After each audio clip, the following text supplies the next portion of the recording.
পুজোতে তো আমার এই 4টা লিপস্টিক।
আসসালামু আলাইকুম রহমতুল্লাহ। ওয়ালাইকুম সালাম রহমতুল্লাহ। সালাম ওয়ালাইকুম আলাইকুম। আসসালাম। ওয়ালাইকুম আসসালাম রহমতুল্লাহ বরকাতুহু। কেমন আছেন আব্দুল বাসিত ভাই? আলহামদুলিল্লাহ। হুজুর আপনি ভালো আছেন?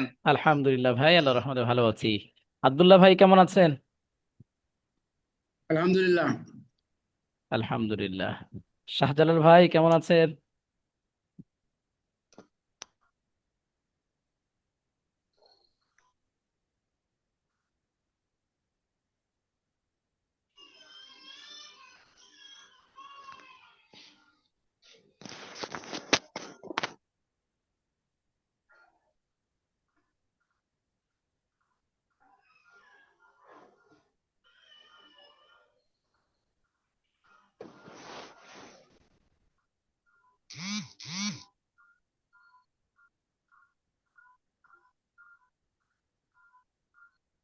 আচ্ছা, ওকে। আমরা যে কয়জন আছে চলেন আমরা শুরু করি। আজকে মোটামুটি অনেক আলোচনা আছে তো, তবে আমার সাথে সাথে দোয়া পড়েন। রব্বি জিদনি ইলমা। রব্বি জিদনি ইলমা। রব্বি ইশরাহ লি সাদরি রব্বি ইশরাহ লি সাদরি ওয়ায়াসসির লি আমরি ওয়া ইয়াসসির লি আমরি واحلل عقدة من لساني ওয়াহলুল উকদাতাম মিন লিসানি يفقه قولي ইয়াফকাহু কাওলি وبك نستعين يا مستعان ওয়া বিকা নাস্তাইনু ইয়া মুস্তাহ يا فتاح يا فتاح ইয়া ফাত্তাহু ইয়া ফাত্তাহ اللهم صل على محمد আল্লাহুম্মা সাল্লি আলা মুহাম্মাদ শাহজালাল ভাইয়ের আওয়াজ আসতেছে না। وعلى آل محمد وعلى آل وعلى آل محمد محمد كما صليت على إبراهيم كما كما كما صليت صليت على على إبراهيم إبراهيم وعلى آل إبراهيم وعلى وآل آل آل إبراهيم إبراهيم إنك حميد مجيد. إنك إنك حميد حميد مجيد. مجيد.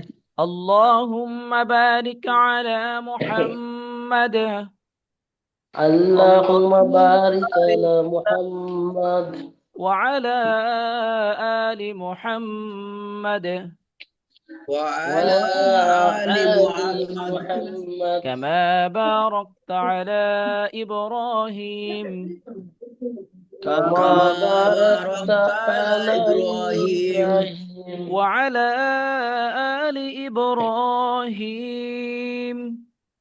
وعلى آل إبراهيم إنك حميد مجيد إنك إنك حميد حميد مجيد مجيد أعوذ بالله من الشيطان الرجيم أعوذ أعوذ بالله بالله من الشيطان الرجيم بسم الله الرحمن الرحيم بسم بسم الله الله الرحمن الرحيم الحمد لله رب العالمين الحمد الحمد لله لله رب العالمين الرحمن الرحيم الرحمن الرحمن الرحيم مالك يوم الدين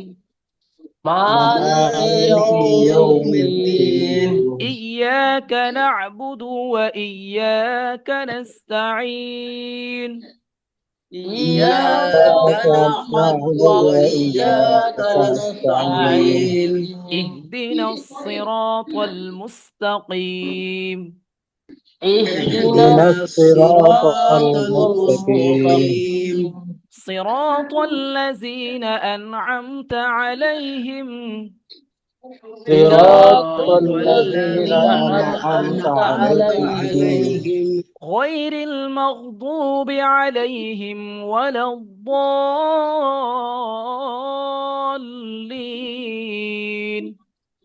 غير غير المغضوب عليهم ولا الضالين الضالين آمين آمين آمين الحمد لله رب العالمين والصلاة والسلام على أشرف الأنبياء والمرسلين وعلى آله وأصحابه أجمعين সমস্ত প্রশংসা আল্লাহ তাআলার জন্য দরুদ ও সালাম পেশ করছি আমাদের সকলের প্রিয় নবী হযরত মুহাম্মদুর রাসূলুল্লাহ সাল্লাল্লাহু আলাইহি ওয়াসাল্লামের প্রতি।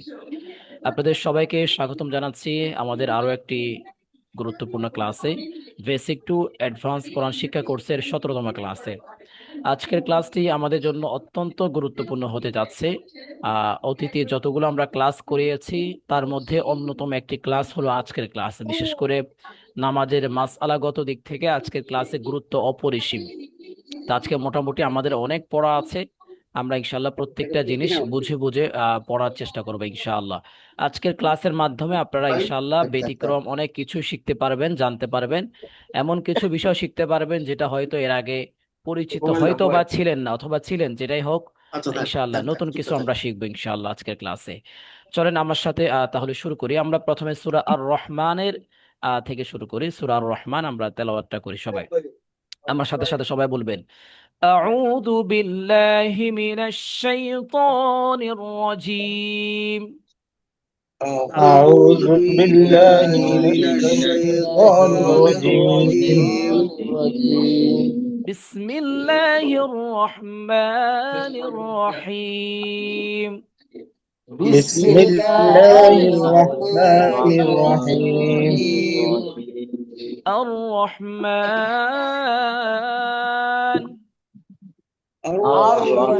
ألف الرحمن আর রহমান الرحمن আল্লামাল কুরআন علم القرآن আইনের উচ্চারণটা একটু সুন্দর করে, আল্লামাল কুরআন علم القرآن খলাকাল ইনসান خلق الإنسان খলাকাল ইনসান خلق الإنسان আল্লামাহুল বায়ান علمه البيان আবার আল্লামাহুল বায়ান علمه البيان الشمس والقمر بحسبان الشمس والقمر بحسبان আব্দুল্লাহ ভাই বলেন তো এটা আশ-শামসু الشمس والقمر بحسبان হ্যাঁ মাশাআল্লাহ সুন্দর হয়েছে শাহজালাল ভাই আপনি বলেন তো আশ-শামসু الشمس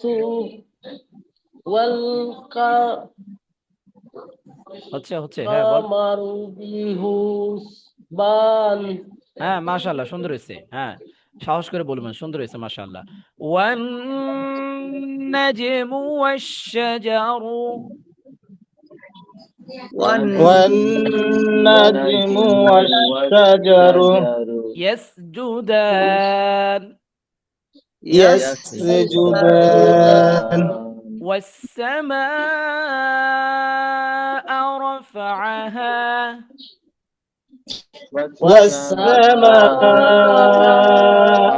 ورفعها ووضع الميزان ووضع الميزان ألا تطغوا في الميزان ألا تطغوا في الميزان وأقيموا الوزن بالقسط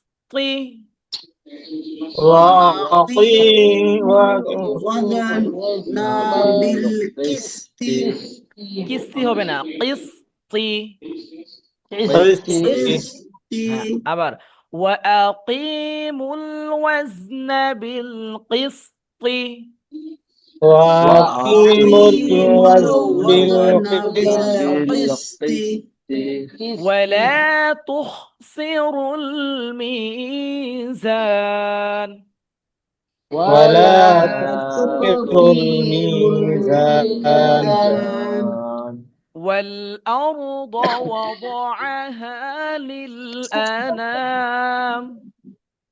والأرض وضعها للأنام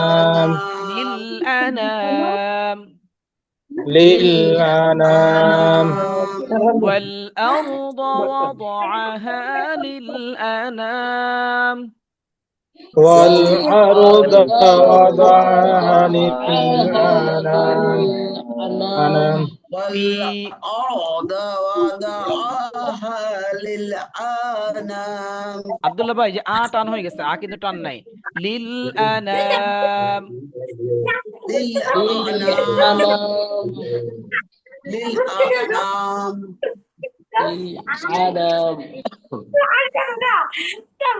আচ্ছা আমি সবাইকে মিউট করে দিচ্ছি আপনারা আনমিউট করে নেন আবার যাদের একটু বাইরে একটা সাউন্ড আসতেছিল فيها فاكهة والنخل فيها فاكهة والنخل والنخل ذات الأكمام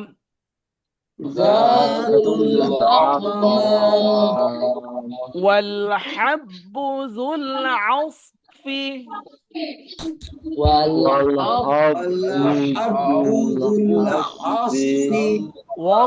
والريحان فبأي آلاء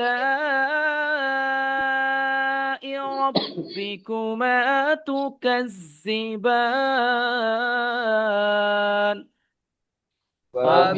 فبأي آلاء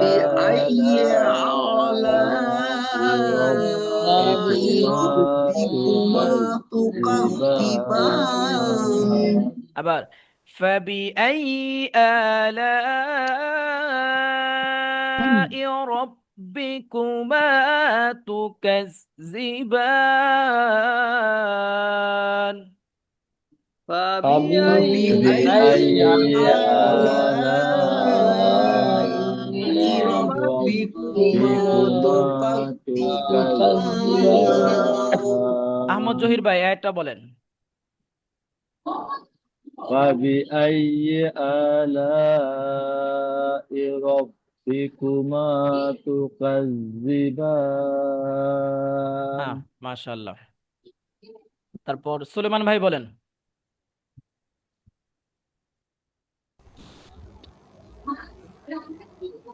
সুলেমান ভাই আনমিউট করে বলতে হবে।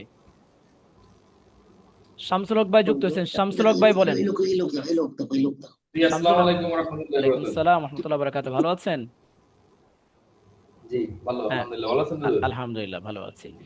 এই যে আয়াতটা একটু বলেন। ফাবিআইয়ি আলাই রাব্বিকুমা তুকাজ্জিবান। হ্যাঁ, মাশাআল্লাহ, সুন্দর হয়েছে। আব্দুল বাসিত ভাই বলেন।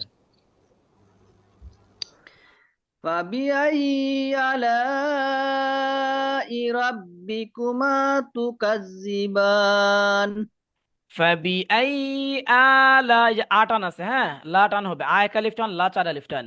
ফাবিআই আলা রাব্বিকুমা তুকাজ্জিবান। فبأي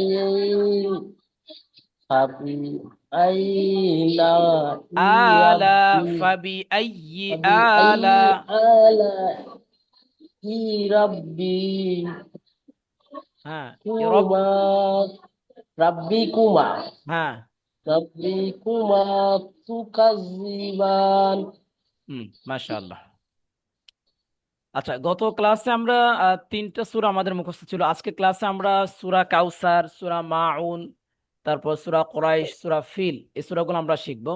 আর পাশাপাশি দোয়া কুনুত থাকবে এবং উজু এবং নামাজের নিয়ম, নামাজের বিস্তারিত অ্যাডভান্স মাসালাগুলো ইনশাআল্লাহ আজকে শিখবো। বিশেষ করে আজকের সবথেকে ভেরি ইম্পর্টেন্ট হলো এই আলোচনাটা, নামাজ এবং উজু সম্পর্কে। এখানে অনেক গুরুত্বপূর্ণ বিষয় নিয়ে আলোচনা করা হবে। তো আমরা সূরা গুলা একটু পড়ি, সবাই আমার সাথে সাথে পড়বেন। সূরা কাউসারটা, বিসমিল্লাহির রহমানির রহিম। بسم الله الرحمن الرحيم ইন্না আ'তাইনাকাল কাউসার। إنا أعطيناك الكوثر আবার, ইন্না আ'তাইনাকাল কাউসার। إنا أعطيناك أعطيناك الكوثر الكوثر فصل لربك وانحر.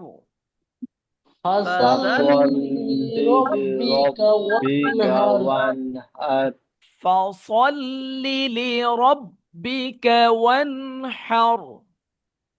فصل لربك لربك وانحر وانحر وانحر إن شانئك هو الأبتر. إن شانئك هو الأبتر أبتر.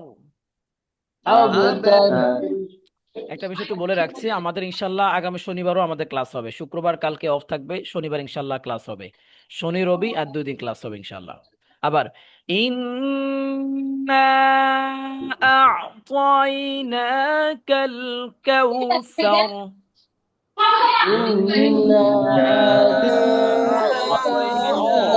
أعطيناك الكوثر فصل لربك وانحر.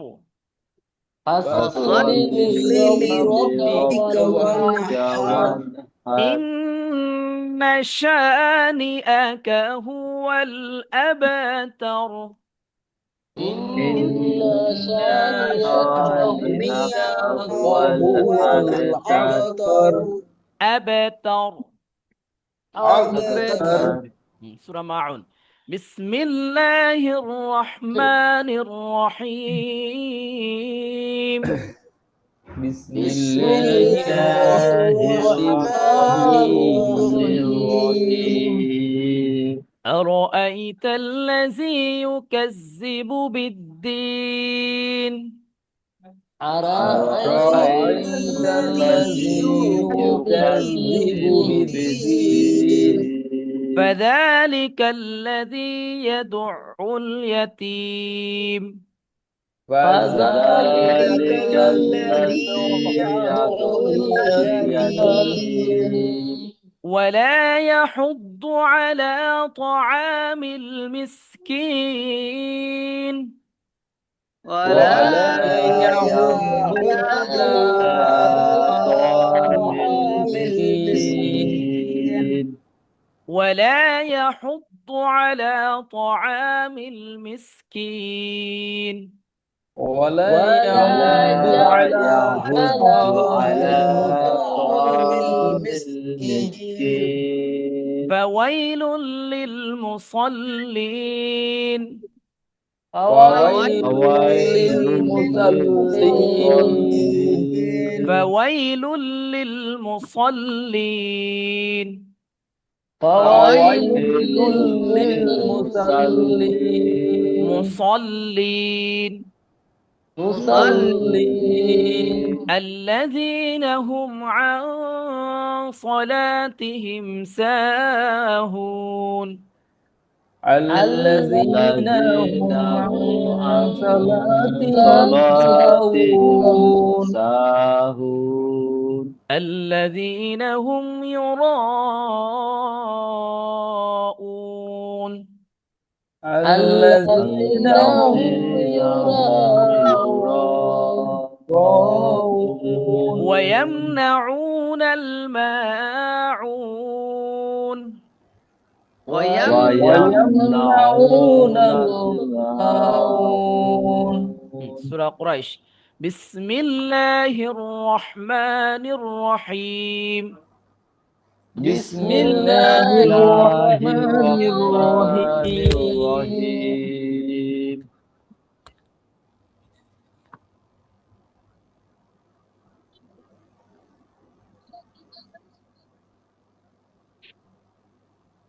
لإيلاف قريش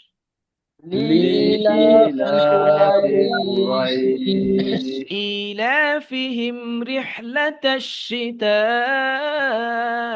والصيف إيلافهم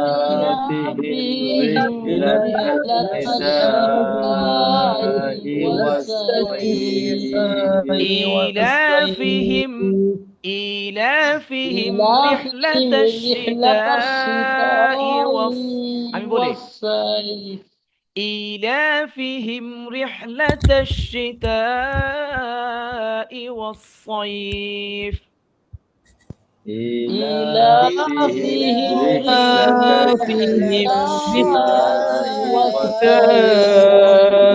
والصيف فليعبدوا رب هذا البيت فليعبدوا رب هذا البيت الذي أطعمهم من جوع الذي أطعمهم من جوع وآمنهم من خوف وآمنهم من خوف. سورة فيل بسم الله الرحمن الرحيم بسم الله الرحمن الرحيم ألم تر كيف فعل ربك بأصحاب الفيل ألم تر كيف فعل ربك بأصحاب الفيل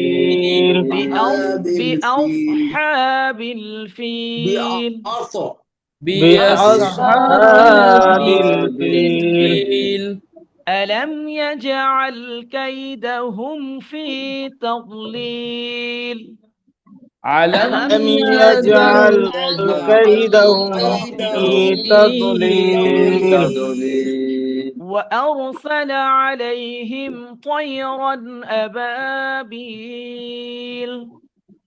وأرسل عليهم طيرا أبابيل وأرسل عليهم طيرا أبابيل وأرسل عليهم طيرا أبابيل ترميهم بحجارة من سجيل ترميهم بحجارة من سجيل فجعلهم كعصف مأكول فجعلهم كعصف مأكول আমরা দোয়ায়ে কুনুত একটু পড়ি। নামাজে আমরা দোয়ায়ে কুনুত কখন পড়ে মনে আছে আপনাদের? ভিতরের নামাজে আমরা দোয়ায়ে কুনুতটা পড়ি সাধারণত। জি হ্যাঁ, সূরা ফাতিহা এবং তার এশারের সাথে আরেক ভিতরে হ্যাঁ, একটা সূরা মিলানোর পর আল্লাহু আকবার বলে কি আমরা এই দোয়ায়ে কুনুতটা পড়ি। আরেকটা দোয়া আছে মানে আল্লাহুম্মা হদিনা ফিমান হাদাইতা, অনেকে এই দোয়াটা পড়ে, সমস্যা নেই, দুটোই হাদিসে আসছে, যে কোনো আপনার আমল করেন, যেটার উপর আমল করেন সমস্যা নেই। আল্লাহুম্মা ইন্না নাস্তাঈনুকা اللهم إنا نستعينك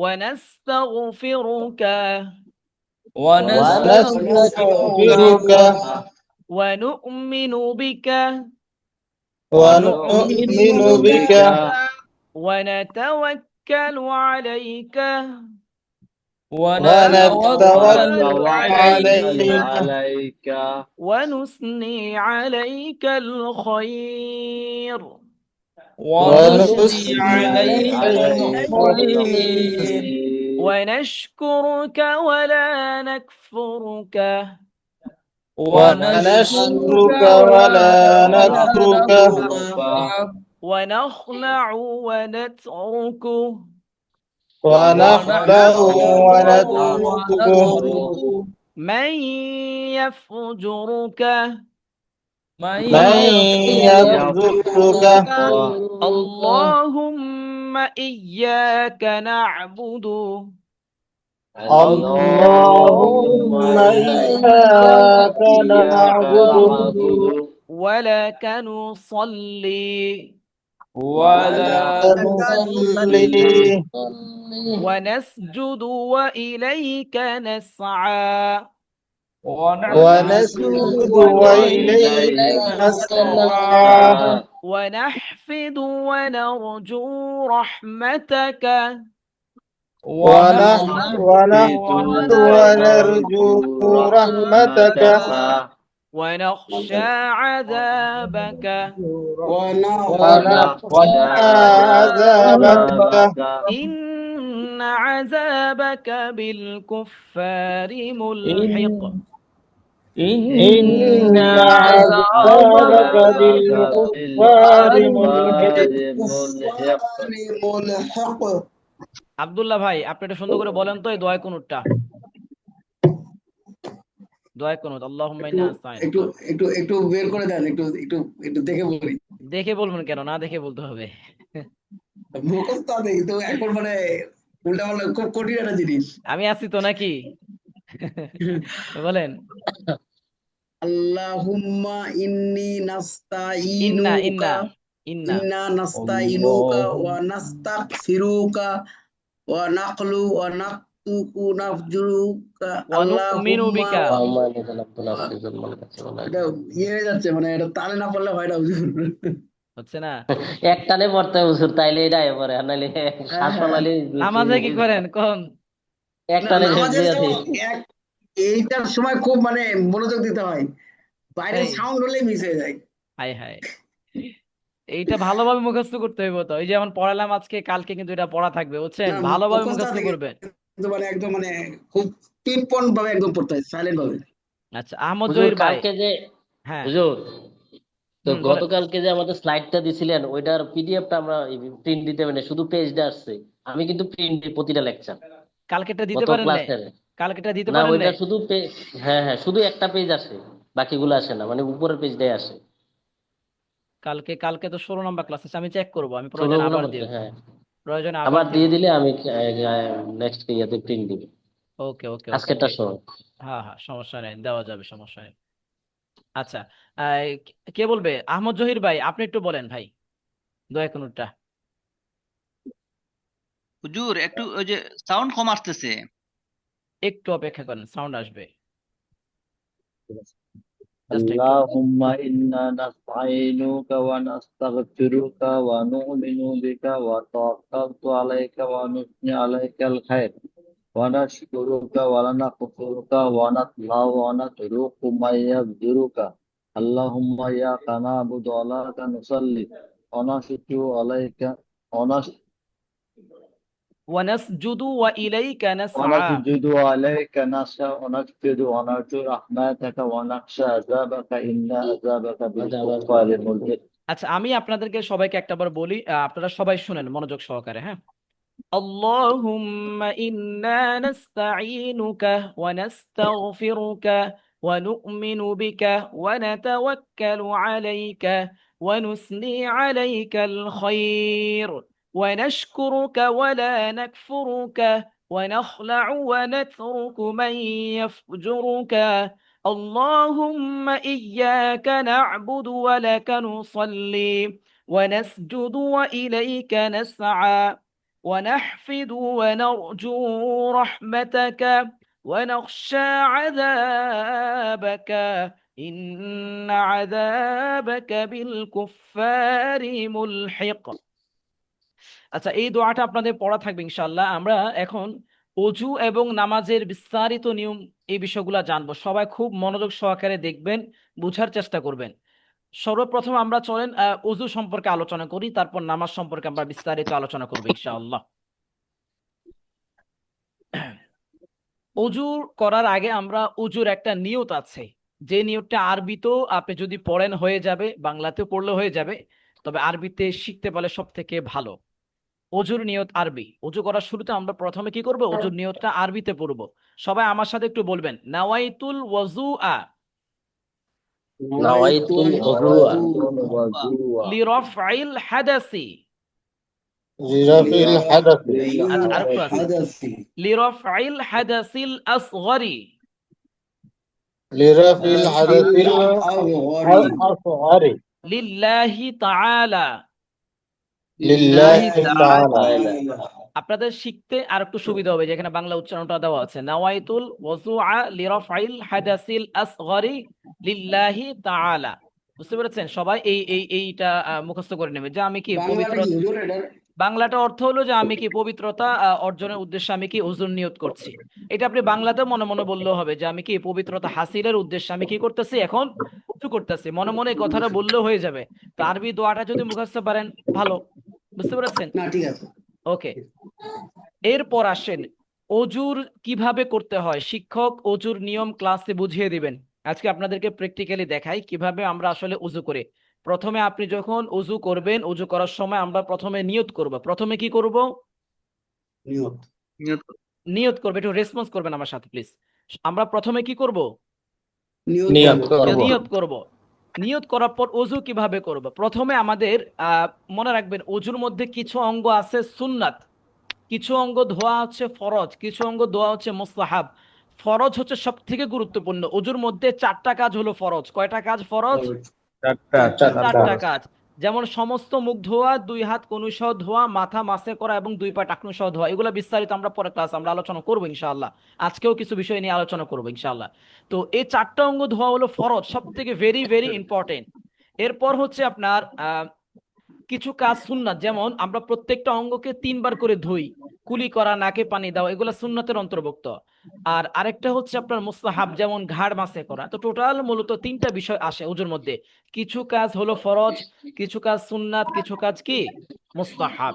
বুঝতে পেরেছেন এই কথাটি? আচ্ছা, এখন আসেন অজু কিভাবে আমরা করব। অজু করার নিয়ম হচ্ছে আমরা প্রথমে আপনার এই যে হাতের কবজি পর্যন্ত, হাতের কবজি পর্যন্ত আমরা কি করব, ভালোভাবে ধুইব। বুঝতে পেরেছেন? এই যে হাতের যে কবজি, প্রথমে ডান হাতের কবজি আমি এতটুকু পর্যন্ত, কবজি পর্যন্ত ধুইব, তারপর কি বাম হাতের কবজি পর্যন্ত ধুইব। এরপর 3 বার আমি কুলি করব, তারপর 3 বার ভালোভাবে নাকে পানি দিব। এরপর হুজুর, জি জি বলেন।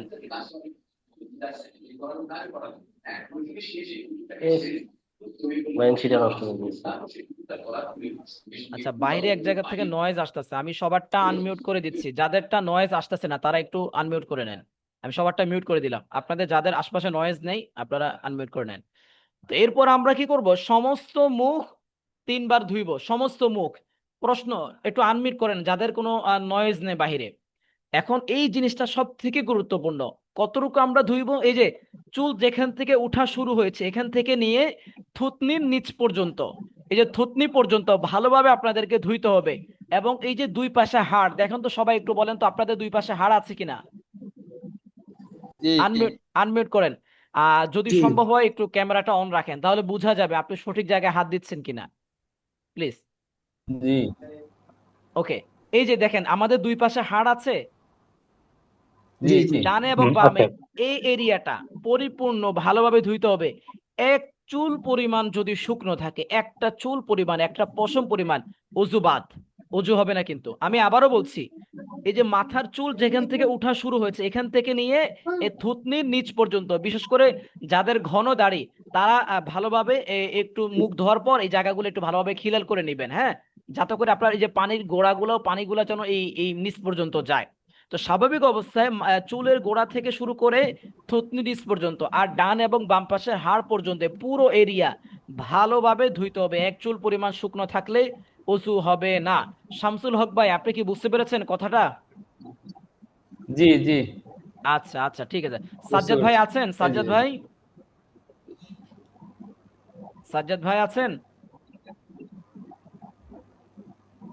ওকে, জি জি জি হুজুর, হ্যাঁ, সাজ্জাদ ভাই একটু, একটু জি একটু ডিস্টার্ব করি মাঝখান দিয়ে।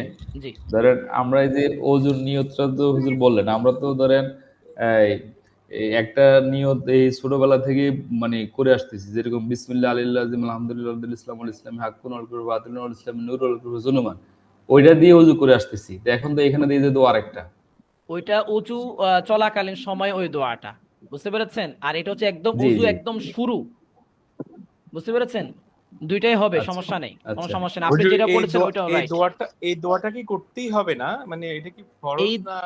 এই দোয়াটা ফরজ বলে কিছু না। অজুর আপনার যখন অজু আমরা করব তখন অবশ্যই অজুর নিয়তে, যখন আমরা অজুটা করব তখন সওয়াব পাওয়া যাবে, সওয়াবের নিয়তে আমরা করব। সবের জন্য হ্যাঁ, বুঝতে সওয়াবের পেরেছি। নিয়তে। আচ্ছা, তো আমি যেটা বলেছিলাম সাজ্জাদ ভাই, মুখ কতটুকু ধুইতে হবে একটু বলেন তো। আহ, ওই যে কপালের ওপরের মাথার চুলের এই যে এই পাশটা থেকে থুতনি পর্যন্ত বললেন তো আমাকে মনে হয় এটাই বলছেন। হ্যাঁ, চুল যেখান থেকে ওঠা শুরু হয়েছে। জি আচ্ছা, জি জি জি নিচ আব্দুল, পর্যন্ত বলি। আচ্ছা আমাদের রাজীব ভাই আছেন? রাজীব ভাই, রাজীব ভাই আছেন? জি হুজুর, আসসালামু আলাইকুম। ওয়ালাইকুম আসসালাম রাহমাতুল্লাহি ওয়া বারাকাতুহু। আপনাকে প্রশ্ন করি না একদিনও, আপনি কি বুঝতে পেরেছেন হ্যাঁ হুজুর। মুখ কতটুকু ধুইতে হবে?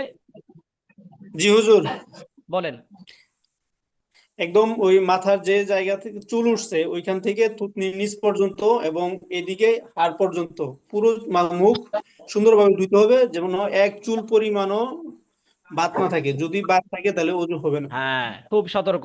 আর আমরা অনেক সময় বিশেষ করে অজু করার সময় যে পানি জোরে মারি, একদম জোরে মারি, জোরে মারা রাসূল সাল্লাল্লাহু আলাইহি সাল্লাম নিষেধ করেছেন। আবার অনেকে একবারে খুব কোমল ভাবে এমন ভাবে দুই যে আশপাশে শুকনো থাকে, অজু হবে না, কিন্তু দুটোই খারাপ। মুখে জোরে জোরে পানি মারা নিষেধ, এবং আহ এমন ভাবে ধুইতে হবে যাতে করে আমার এই পুরো এরিয়াটা যতটুকু বলেছি চুল থেকে নিয়ে এই থুতনির নিচ পর্যন্ত এবং ডান এবং বাম পাশের যে হাড়ের যে জায়গাগুলো এগুলো ভালোভাবে ধুইতে হবে। একটু কয়েক সেকেন্ড আমি একটু আসতেছি।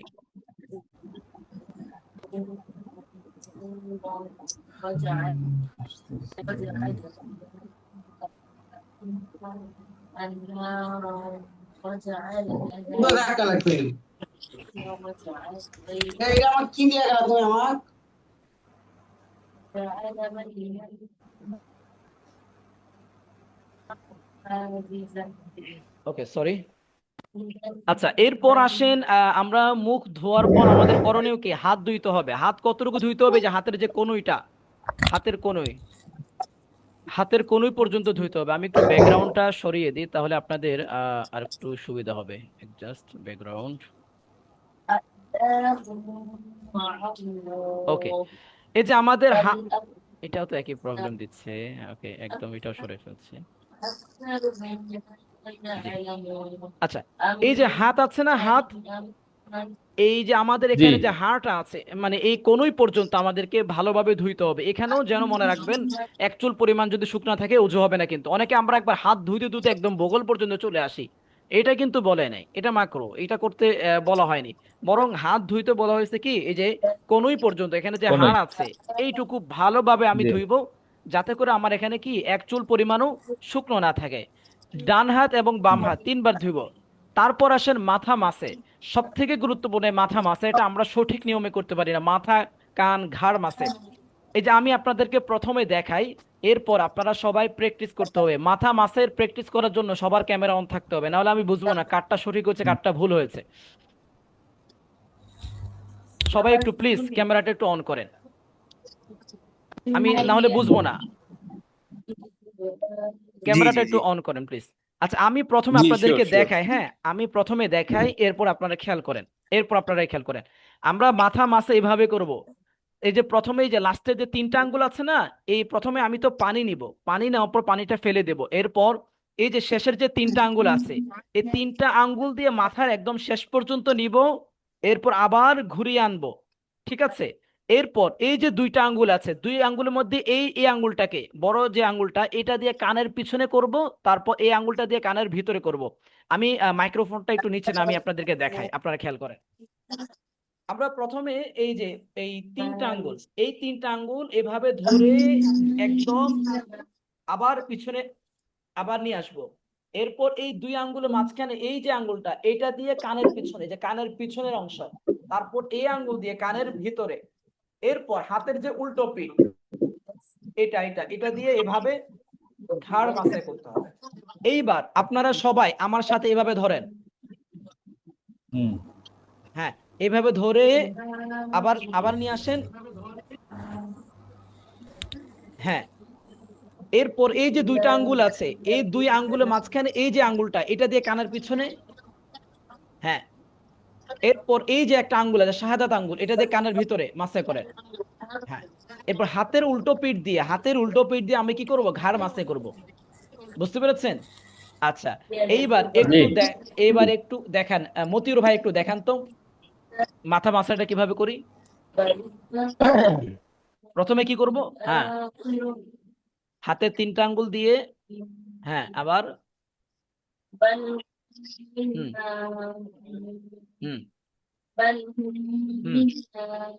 গুড। মনে রাখবেন, এই যে 3টা আঙ্গুল যে আপনি দিচ্ছেন, এই 2 আঙ্গুল যেন না লাগে, খেয়াল রাখবেন। কারণ আপনি যদি এই 2 আঙ্গুল ব্যবহার করে ফেলেন, তাহলে এই 2 আঙ্গুলটা আবার কানে ব্যবহার করবেন কেন? এই জন্য সতর্ক থাকবেন। আপনি যখন এখানে এই যে মাথা এখানে নিচ্ছেন, এইভাবে আনছেন, এই 2টা আঙ্গুল একটু ছড়ায় রাখতে হবে, যাতে করে এই 2 আঙ্গুল স্পর্শ না করে। বুঝতে পেরেছেন? এরপর আমরা এই যে এই আঙ্গুল দিয়ে কি কানের পিছনে, এই আঙ্গুল দিয়ে কানের ভিতরে, আর উল্টো পিঠ দিয়ে কি ঘাড় মাসে করতে হবে। এটা হচ্ছে মাথা মাসে করার সব থেকে সুন্দর পদ্ধতি। সাজ্জাদ ভাই, আপনি একটু দেখান তো কিভাবে মাসে করবো আমরা। জি, সরি, আমি তো, হ্যাঁ, এই যে এভাবে নিলাম, এভাবে আনলাম, আনার পর এটা করে। হ্যাঁ, মাশাআল্লাহ, সুন্দর, ভেরি ভেরি গুড, মাশাআল্লাহ। শাহজালাল ভাই, আপনি একটু দেখান।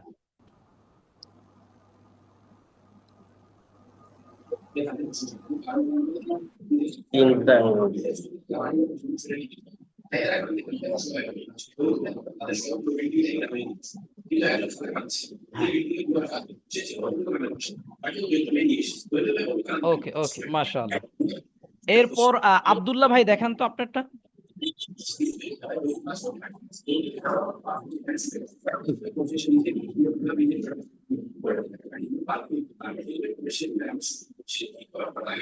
হ্যাঁ, গুড, মাশাআল্লাহ। আব্দুল্লাহ ভাইটা সুন্দর হয়েছে, চমৎকার হয়েছে। তারপর আব্দুল বাসিত ভাই দেখান।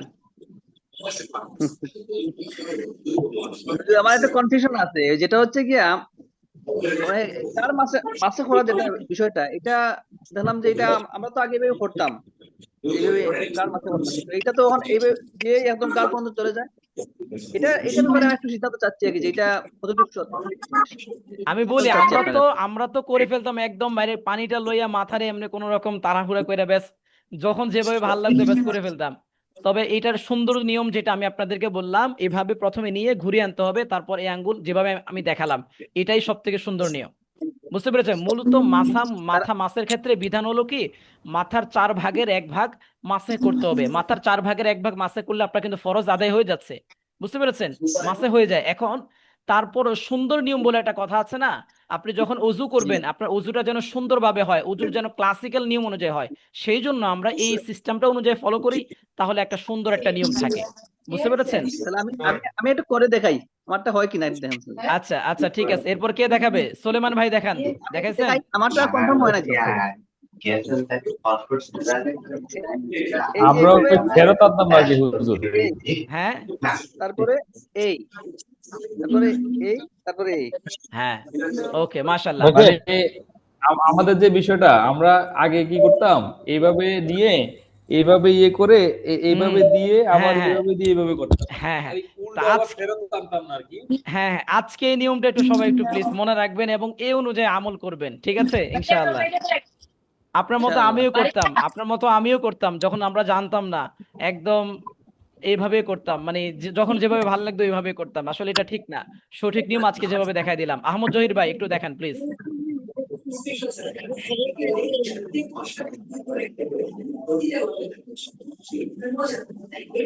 হ্যাঁ হ্যাঁ, মাশাআল্লাহ, ক্লিয়ার, একদম সুন্দর দেখা গেছে।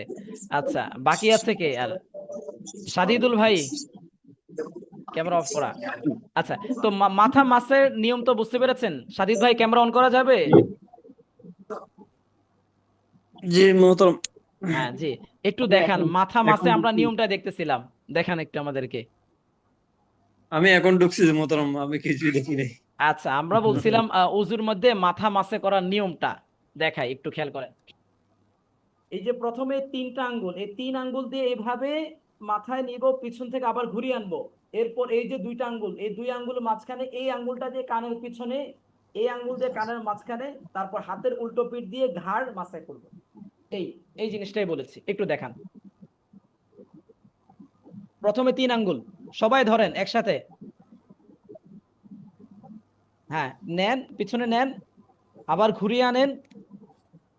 এবার এই আঙ্গুল দিয়ে কানের পিছনে, তারপর এই আঙ্গুল দিয়ে কানের ভিতরে,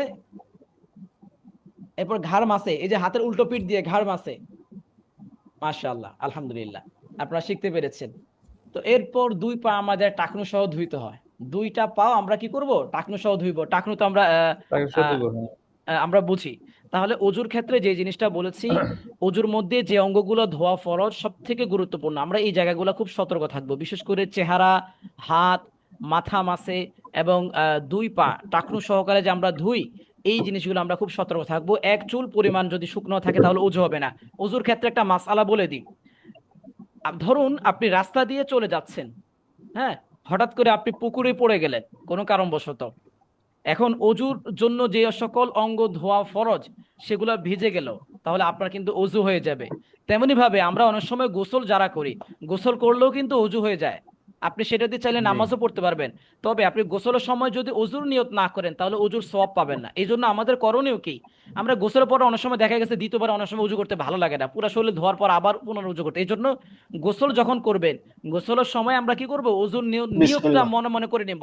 যেহেতু আমাদের গোসলখানাগুলো এমন ভাবে তৈরি, বিশেষ করে যারা শহর কেন্দ্রিক থাকেন, তারা দেখা গেছে আপনার ওয়াশরুম আর গোসলখানা এক জায়গায়, কিন্তু আর গ্রামে যারা গোসল করে তখন আলাদা পুকুর থাকে আলাদা, সেটা ভিন্ন। বাকি শহরে যারা, আমরা যেহেতু আল্লাহর নাম ওয়াশরুমে বলাটা ঠিক না, আমরা মনে মনে এটা বলতে পারি, বা বাংলাতে আমরা বলে ফেললাম মনে মনে, ঠিক আছে, শব্দ দিয়ে উচ্চারণ করার দরকার নেই আদব রক্ষার্থে। তো আমরা ওই সময় আমরা কি করব, গোসলের সময় আমরা অজুর নিয়তটা আমরা কি করে ফেলবো। তাহলে আপনার অজু হয়ে গেল, সওয়াবও পেয়ে গেলেন এবং এক্সট্রা আলাদা উযু করার প্রয়োজন নাই। বুঝতে পেরেছেন? আলাদা গোসল করার পর। বুঝতে পেরেছেন সবাই এই মাসালাটা? নিয়ত তো হুজুর মনে মনে হয়ে গেলে তো হইলো। হ্যাঁ হ্যাঁ, এক চান্সে দুইটা জিনিস হয়ে গেল নাকি? একটা কিনলে জি আরেকটা ফ্রি। আমাদের বোনেরা সব থেকে বেশি এগুলা খুশি, যদি একটার সাথে আরেকটা ফ্রি থাকে। আচ্ছা ঠিক আছে, এরপর আসেন এখন আরেকটা গুরুত্বপূর্ণ বিষয় নিয়ে আলোচনা করি, নামাজের ওয়াক্ত সম্পর্কে। দেখেন আমি এখন এমন কিছু বিষয় আপনাদের সাথে কথা বলবো, আপনাদের অনেক প্রশ্ন জাগবে, প্রশ্নগুলা রাখবেন, শেষে আমি আনসার দিব সবাইকে। আগে জাস্ট একটু দেখেন, বোঝার চেষ্টা করেন, আপনাদের সাথে অনেক কিছু হয়তো এখন মিলবে না। আচ্ছা, আমরা নামাজের ওয়াক্ত সম্পর্কে পড়বো, কোন নামাজের ওয়াক্ত কত রাকাত, এই রাকাত সংখ্যা নিয়ে আমাদের একটু দ্বিধাদ্বন্দ্ব হবে। যে হুজুর আমি তো জানতাম 12 রাকাত, আপনি তো বললেন 10 রাকাত, কেন বললেন 10 রাকাত? আমি তো জানতাম 8 রাকাত, আপনি বলতেছেন 4 রাকাত, কেন 4 রাকাত? এই প্রশ্ন আনসার গুলো আপনাদেরকে দিব একটু ক্লিয়ারলি, একটু খেয়াল করেন সবাই। প্রথমে খেয়াল করেন, নামাজের ওয়াক্ত হলো 5টি, ফজর, জোহর, আসর, মাগরিব, ইশা। আমরা এগুলো তো জানি নাকি? জি জি। এরপর আসেন ফজরের নামাজ কত রাকাত, কোন ওয়াক্ত নামাজ কত রাকাত, এগুলো আমরা একটু বোঝার চেষ্টা করি। ফজরের নামাজ মোট 4 রাকাত, 2 রাকাত সুন্নাত, 2 রাকাত ফরজ। ফজরের নামাজ মোট কত রাকাত? 4 রাকাত, 2 রাকাত সুন্নাত, 2 রাকাত কি ফরজ। এরপর আসেন জোহরের নামাজ, অনেকে বলবে জোহরের নামাজ 12 রাকাত, আমি বলবো 10 রাকাত। কেন 10 রাকাত? আনসার আমি শেষে বুঝাই দিব। জোহরের নামাজ মোট 10 রাকাত, 4 রাকাত সুন্নাত, 4 রাকাত ফরজ, 2 রাকাত সুন্নাত। আসরের নামাজ মোট 4 রাকাত, 4 রাকাতই ফরজ। প্রশ্ন আসে আপনাদের, আমি জানি, অপেক্ষা করেন, আনসার দিব। মাগরিবের নামাজ মোট 5 রাকাত, 3 রাকাত ফরজ, 2 রাকাত সুন্নাত, ঠিক আছে, এই হচ্ছে 5 রাকাত। এশার নামাজ মোট 9 রাকাত, 4 রাকাত ফরজ, 2 রাকাত সুন্নাত, 3 রাকাত বিতের। এখন আপনারা প্রশ্ন করতে পারেন, উস্তাদ আমরা তো জানি আসরের নামাজ তো 8 রাকাত, আপনি তো বললেন এখানে 4 রাকাত, 4 রাকাত ফরজ, 4 রাকাত ফরজের আগে আমরা 4 রাকাতের সুন্নত পড়ি। এগুলো বুঝার আগে আমি আপনাদেরকে এখানে একটা কথা উল্লেখ করছি, এটা একটু খেয়াল করেন। উপরে বাসায় কোরআন শরীফ পড়তেছে কারো বাসায়, একটু আপনি যদি একটু মিউট রাখেন তাহলে। শাহজালাল বাসার ভাইয়ের এখানে মনে হয়। শাহজালাল ভাই, সাজ্জাদ ভাই এখন। আচ্ছা আচ্ছা ওহো আমার সরি ওকে ওকে। উপরে উল্লেখিত রাকাতের সংখ্যার বাইরে আমরা যেসব সুন্নত কিংবা নফল নামাজ পড়ে থাকি সেগুলো নফল নামাজের অন্তর্ভুক্ত। আপনাদেরকে আমি বুঝাই, রাসূল সাল্লাল্লাহু আলাইহি সাল্লাম যে সকল সুন্নত গুলো আমল করতেন এগুলো 2 প্রকার, একটা হচ্ছে সুন্নতে মুআক্কাদা, একটা হচ্ছে সুন্নতে গায়রে মুআক্কাদা। এগুলো ভালো করে বোঝার চেষ্টা করেন, এই প্যাচটা যদি ভালো করে না বুঝতে পারেন আপনার অনেক জায়গায় কনফিউশন থাকবে, অনেক জায়গায়। এটা খুব অ্যাডভান্সলি একটা আলোচনা। রাসূল সাল্লাল্লাহু আলাইহি সাল্লাম, নরমালি আমরা সুন্নত বলতে যেটা বুঝি, সুন্নত মানে রাসূলের কাজ। সুন্নত মানে কি একটু সবাই বলেন, সুন্নত মানে কি? রাসূলের কাজ, রাসূলের যে সকল কাজগুলো ওগুলো সুন্নতের অন্তর্ভুক্ত। তো রাসূল সাল্লাল্লাহু আলাইহি সাল্লামের সুন্নত হলো 2 প্রকার। এক প্রকার সুন্নত হলো যে সুন্নতটা রাসূল সাল্লাল্লাহু আলাইহি সাল্লাম সব সময় আমল করতেন, এক প্রকার সুন্নত, এবং এই সুন্নতের নাম দিয়েছে সুন্নতে মুআক্কাদা। আরেকটা প্রকার সুন্নত হলো সুন্নতে গায়রে মুআক্কাদা, মানে যে সুন্নতটা রাসূল সাল্লাল্লাহু আলাইহি সাল্লাম কখনো কখনো আমল করতেন, আবার কখনো কখনো ছেড়ে দিতেন। আমি আবারও বুঝিয়ে বলছি, রাসূল সাল্লাল্লাহু আলাইহি সাল্লামের কাজকে বলা হয় সুন্নাত। তো সুন্নত হলো 2 প্রকার। একটা সুন্নত হলো যে সুন্নতটা রাসূল সাল্লাল্লাহু আলাইহি সাল্লাম সব সময় আমল করতেন, কখনোই ছাড়তেন না, রেগুলার উনি পড়তেন, এই একটা প্রকার সুন্নত। এবং এই প্রকার সুন্নত আমল করা, এই সুন্নত আমল করা আমাদের জন্য উম্মত হিসাবে, যেহেতু উনি আমাদের নবী, উম্মত হিসাবে আমাদের জন্য আবশ্যক, আমরা করতেই হবে, না করলে গুনাহ। 2 নম্বর প্রকার যেটা রাসূল সাল্লাল্লাহু আলাইহি সাল্লাম কখনো আমল করতেন এবং কখনো কখনো ছেড়ে দিতেন, 2 নম্বর প্রকার, যেটা নাম দেওয়া হয়েছে সুন্নতে গায়রে মুআক্কাদা। এইটা আমল করা আমাদের জন্য অপশনাল, আমরা যদি আমল করি সওয়াব পাবো, তবে আমরা যদি আমল না করি তাহলে আমাদের গুনাহ হবে না। এই কথাটা বুঝতে পেরেছেন কিনা একটু মেহেরবানি করে জানাবেন। আমরা তো সুন্নতে গায়রে মুআক্কাদা না, সুন্নতে জায়েদা বলতাম আর কি। হ্যাঁ হ্যাঁ, ওই সুন্নতে গায়রে মুআক্কাদার নাম আরেক নাম কি সুন্নতে জায়েদাও কেউ কেউ বলে, মানে অতিরিক্ত সুন্নত। তাহলে রাসূলের সুন্নত কয় প্রকার বলেন তো সবাই? পড়লে সওয়াব আছে, না পড়লে গুনাহ নাই। হ্যাঁ হ্যাঁ, রাসূলের সুন্নত কয় প্রকার? 2 প্রকার। এক নাম্বার প্রকার কি যেটা রাসূল সাল্লাল্লাহু আলাইহি সাল্লাম আমল করতেন, এক নাম্বার প্রকার কি যেটা সুন্নতে মুআক্কাদা। সুন্নতে মুআক্কাদা। সুন্নতে মুআক্কাদার মানে যেটা সবসময় করতেন, সবসময় আমল সবসময় করতেন। করতেন। অবশ্যই করতে এবং হবে। সবসময় করতেন, ছেড়ে দিতেন না। এবং ওইটা উম্মত হিসাবে আমাদের জন্য আমল করা কি জরুরি। অবশ্যই ভালো নেই। আবশ্যক, জরুরি। ছাড়ার অপশন আছে নাই। নাই। না। 2 নম্বর প্রকারের নাম কি? সুন্নতে গায়রে মুআক্কাদা। সুন্নাতে গায়রে মুআক্কাদা। গায়রে মুআক্কাদার মানেটা কি? রাসূল সাল্লাল্লাহু আলাইহি সাল্লাম যে সুন্নতটা মাঝে মাঝে ছেড়ে দিতেন, মাঝে মাঝে পড়তো, মাঝে মাঝে ছেড়ে দিত, অর্থাৎ পড়লে সওয়াব, না পড়লে গুনাহ নাই। রাইট রাইট, পড়লে সওয়াব, না পড়লে গুনাহ নেই। এখন আসেন, এই যে আমরা এখানে নামাজের যে সকল বিষয়গুলো আনছি, হ্যাঁ, এগুলা কিন্তু সুন্নত। এখানে দেখবেন অনেকগুলো আছে সুন্নত, বুঝতে পেরেছেন? যতগুলা সুন্নতের আলোচনা জি। আনছে এগুলো হচ্ছে সুন্নতে মুআক্কাদা। আমি সুন্নতে গায়রে মুআক্কাদার রাকাতগুলো এখানে আনিনি, বুঝতে পেরেছেন? সুন্নতে গায়রে বুঝছি, মুআক্কাদার জি। অনেকগুলা নাম আছে। কেউ কেউ বলবে সুন্নতে গায়রে মুআক্কাদা, কেউ কেউ তাকে বলা হয় নফল নামাজ, কেউ কেউ বলা হয় মুস্তাহাব নামাজ। আমার কথা কি বুঝতে পারছেন? সুন্নতে গায়রে মুআক্কাদাকে জি। অনেক ভাবে ব্যাখ্যা করে। নফল নামাজ মানে কি? নফল নামাজ মানে অতিরিক্ত নামাজ। নফলুন অর্থ হলো অতিরিক্ত নামাজ। সুন্নতে গায়রে মুআক্কাদা মানে কি? যেটাকে বলা হয় সুন্নতে জায়েদা, মানে অতিরিক্ত সুন্নত, অতিরিক্ত নামাজ। কথা কি বুঝতে পেরেছেন? তো আমি এখানে যে সকল রাকাতের সংখ্যার কথা উল্লেখ করেছি এগুলো আমাদেরকে পড়তেই হবে। যেমন এক্সাম্পল স্বরূপ ফজরের আগে যে সুন্নতটা আমরা পড়ি এটা সুন্নতে মুআক্কাদা, এটা আমাদেরকে পড়তে হবে, ছাড়ার কোনো অপশন নেই। জোহরের আগে এবং পরে, জোহরের আগে 4 রাকাত সুন্নত পড়ি, জোহরের পরে 2 রাকাত সুন্নত পড়ি, এটা প্রথম প্রকার যেটা রাসূল সব সময় করতেন। এই সুন্নত আমাকে পড়তে হবে, ছাড়ার কোনো অপশন নেই। কিন্তু আসরের যে সুন্নতটা, আসরের ফরজের আগে যে সুন্নতটা পড়ি 4 রাকাত, এটা 2 নম্বর প্রকারের অন্তর্ভুক্ত। যে সুন্নত আপনি যদি আমল করেন আপনি সওয়াব পাবেন, আমল যদি না করেন তাহলে গুনাহ হবে না। আমার কথা কি বুঝতে পেরেছেন আপনারা? জি জি জি। জি। তাহলে আমি এখানে এইভাবে মূল, তো করি আমরা আর কি। হ্যাঁ হ্যাঁ, এখন এই জিনিসটা একটু ভেঙে না হলে অনেক সময় বলবে যে যে কি ব্যাপার, কোন হুজুরের হুজুর, কাছে। আমার একটা প্রশ্ন ছিল। জি প্লিজ। আমরা যে অনেক সময় দেখা যায় ফজরের নামাজ পড়তে গেলে অনেক সময় এমন হয়ে যায় যে আমরা যে দেখি হুজুর এক রাতে দাঁড়ায় গেছে, এখন আমরা মনে করতেছি যে না, আমরা তো এখনই যদি সুন্নতে দাঁড়ায় যাই আমরা হয়তো নামাজ মিস করে ফেলতে পারি। এখন সেক্ষেত্রে আমরা ফরজ নামাজটা শেষ করে আবার সুন্নাত পড়ার মানে নিয়মটা কি, এটা একটু আমার খুব কনফিউশন আছে। এটা সূর্য উঠলে এরপরে পড়ার নিয়ম মনে হয়, আমি সূর্য যতটুকু ওঠার আগ জানি। পর্যন্ত বোধহয় পড়া যাবে না, হ্যাঁ, এর পরবর্তী গিয়ে আপনার কাজা করাটা বাকি। ওই সময় আপনার করণীয় জামাতের ইহতিমাম, জামাতের গুরুত্বটার জন্য আপনাকে জামাতে অংশগ্রহণ করতে হবে, বুঝতে পেরেছেন? আপনি পরে গিয়ে আপনি না, জোহরের অনেকে সময়, দেখি কি হুম, অনেকে নামাজ শেষ করে আবার দাঁড়ায় যায়, এটা না, দিয়ে আমার কাছে এইটা এইভাবে না করে বরং আপনার জন্য সবচেয়ে সহজ, জোহরের নামাজ যখন পড়েন তখন আপনি কাজা করে নিন, বুঝতে পেরেছেন? সহজ হবে আপনার জন্য। জি জি জি এইভাবে করে জি নিতে জি পারেন। জি। তাহলে এখানে আমরা যে সকল সুন্নতের আলোচনাগুলো করেছি এগুলো হচ্ছে সবগুলো সুন্নতে মুআক্কাদা। আমরা সুন্নতে গাই, যেমন আমি আপনাদেরকে বলি যে অনেকে বলবে এশার নামাজ 12 রাকাত, যে আপনার এখানে 4 রাকাত ফরজ, 2 রাকাত সুন্নত, আমরা বলেছি 3 রাকাত বিতের 9, এর সাথে আরো কয়েক রাকাত মিলায়, তো 12 রাকাত 13 রাকাত পড়ে ফেলে।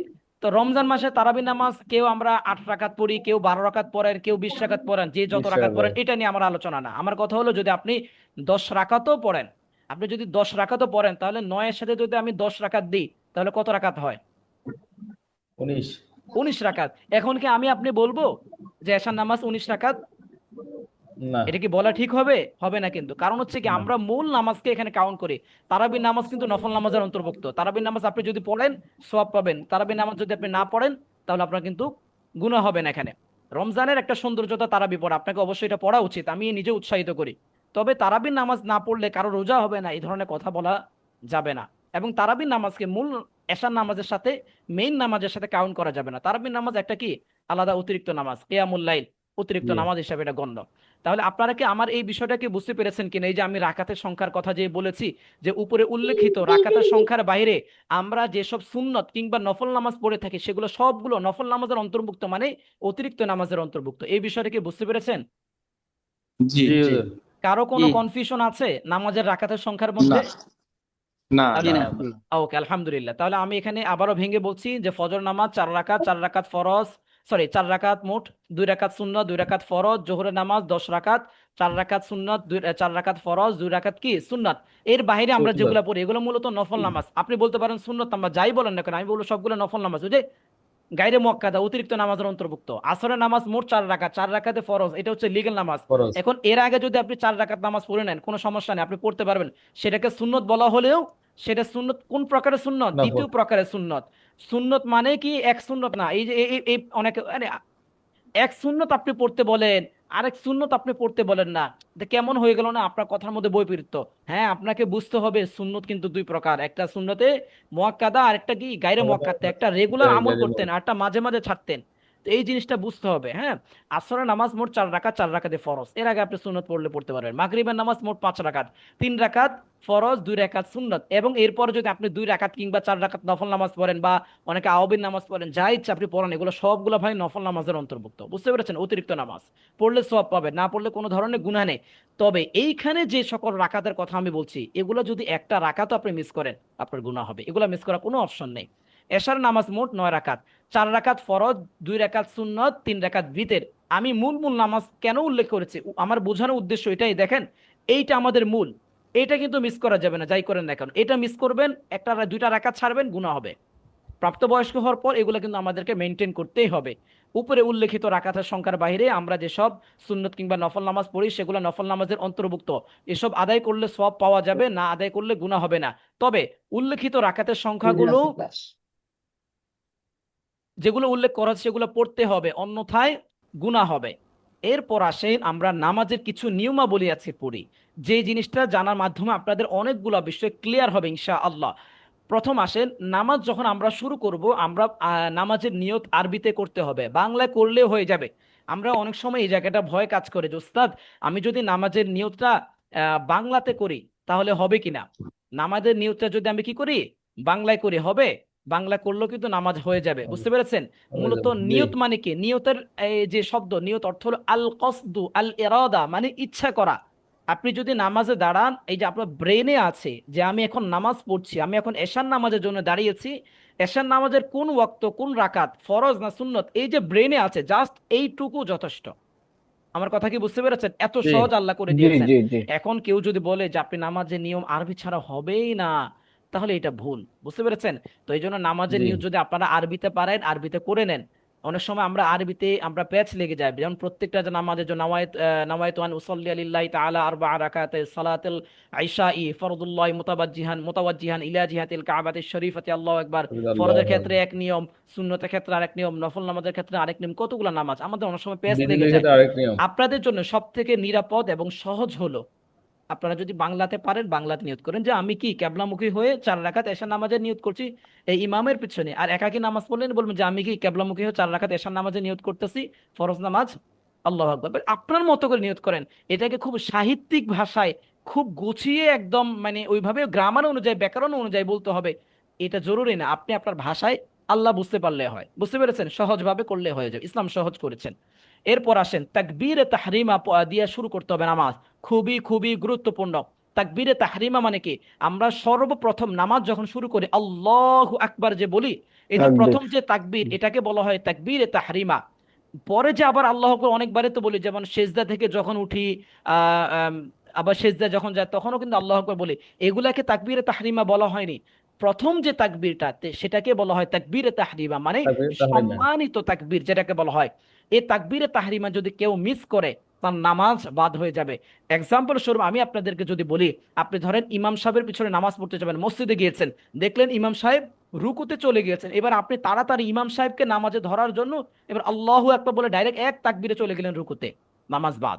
আপনাকে প্রথম আল্লাহু আকবার বলে থামতে হবে, এরপর আবার আল্লাহু আকবার বলে রুকুতে চলে যেতে হবে। আমরা অনেক সময় তাড়াহুড়া বশত এই ভুলটা করে ফেলি। এই ভুলটা যারাই করবেন নামাজ হবে না।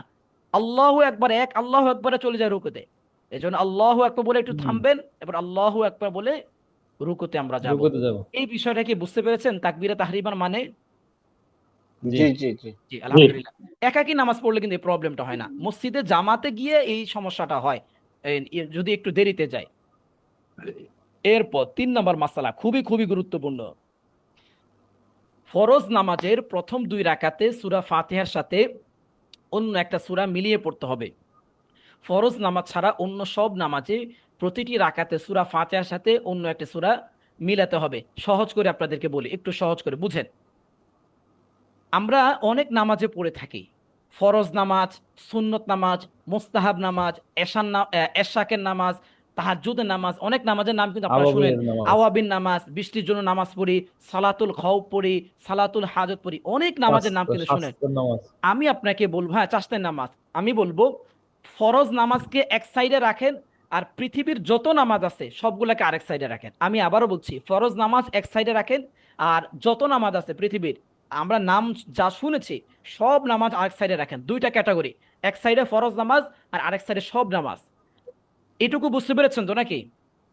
জি জি এরপর আসেন, সূরা ফাতিহার সাথে আরেকটা সূরা মিলিয়ে পড়তে হবে, এইটার মানেটা কি? সূরা ফাতিহার সাথে আরেকটা সূরা মিলিয়ে পড়ার মানে হলো, আমি সূরা ফাতিহা তো প্রত্যেকটা রাকাতে আমাকে পড়তেই হবে। 2 রাকাত পড়লে 2 রাকাতে 2 বার আমি সূরা ফাতিহা পড়ছি, 3 রাকাত পড়লে 3 বার আমি সূরা ফাতিহা পড়ছি, 4 রাকাত পড়লে 4 বার আমি সূরা ফাতিহা পড়ছি। এটা তো ক্লিয়ার, এটা আমরা বুঝি। সূরা ফাতিহার সাথে আরেকটা সূরা মানে কি? ওই যে আমরা পড়ি না, সূরা ফাতিহার সাথে কেউ কোনো রাকাতে আলাম তারা পড়ি, কোনো রাকাতে লিইলা পড়ি, কোনো রাকাতে আরাইতাল্লাযী পড়ি, কোনো রাকাতে ইন্না আতাইনাকাল কাউসার। এইটা বোঝানো হয়েছে। সূরা ফাতিহার সাথে অন্য একটা সূরা মানে কি বুঝতে পেরেছেন? জি জি জি জি হুজুর। এখন আসেন, প্রশ্ন করতে পারেন উস্তাদ যে আমি কোন রাকাতে সূরা মিলাবো, মানে সূরা ফাতিহার সাথে কোন কোন রাকাতে মিলাবো, সব রাকাতে মিলাবো নাকি 2 রাকাতে মিলাবো নাকি 3 রাকাতে মিলাবো?